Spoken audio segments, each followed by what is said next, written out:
നമ്മളൊരു മീൻ കറിയാണ് കേട്ടോ കാണിച്ചിരുന്നത്. ഇതിന് വേണ്ടി കുറച്ച് വെളിച്ചെണ്ണ ഒഴിച്ച് കൊടുക്കട്ടെ. ഇനി ഇഞ്ചി വെളുത്തുള്ളി, ഇനി ഉള്ളി ഇട്ട് കൊടുക്കട്ടെ. ഒരു ഉള്ളിയാണ് കേട്ടോ.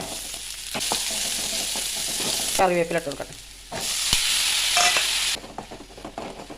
മല്ലിപ്പൊടി, 1/2 സ്പൂൺ മഞ്ഞൾ പൊടി, 1 സ്പൂൺ കാശ്മീരി ചില്ലി. ഇത് ചൂടാറിയിട്ടൊന്ന് അടിച്ചെടുക്കണം. അപ്പോൾ നമ്മളെ ഉള്ളിയും തക്കാളി വാട്ടിയതൊക്കെ അരച്ച് കൊടുത്തിട്ടുണ്ട് കേട്ടോ. ഇനി ഒന്നും കൂടി കറി റെഡിയാക്കാനുണ്ട്. കുറച്ച് വെളിച്ചെണ്ണ ഒഴിച്ച് കൊടുക്കട്ടെ. ഇട്ടുണ്ട് കേട്ടോ. അരച്ച് വെച്ച് കുറച്ച് പുളിവെള്ളം കൂടി ഒഴിച്ച് കൊടുക്കട്ടെ. നമ്മളെ കറി നല്ലോണം തിളച്ചിക്കണം കേട്ടോ. 4 പച്ചമുളക് ഇട്ട് കൊടുക്കട്ടെ. ഉപ്പ് ആവശ്യത്തിന് ഇട്ട് കൊടുക്കണം കേട്ടോ. ഇനി മീൻ ഇട്ട് കൊടുക്കട്ടെ. ഈ മസാല തേച്ച് വെച്ച മീനാണ് കേട്ടോ. അപ്പോൾ മക്കളെ, നമ്മളെ മീൻ കറി അടിപൊളി മീൻ കറി റെഡിയാക്കണം കേട്ടോ. നമ്മളെ ഉമ്മീസ് കിച്ചൺ കാണാത്തവരൊക്കെ ഒന്ന് കണ്ട് സപ്പോർട്ട് ചെയ്യുന്നുണ്ട്.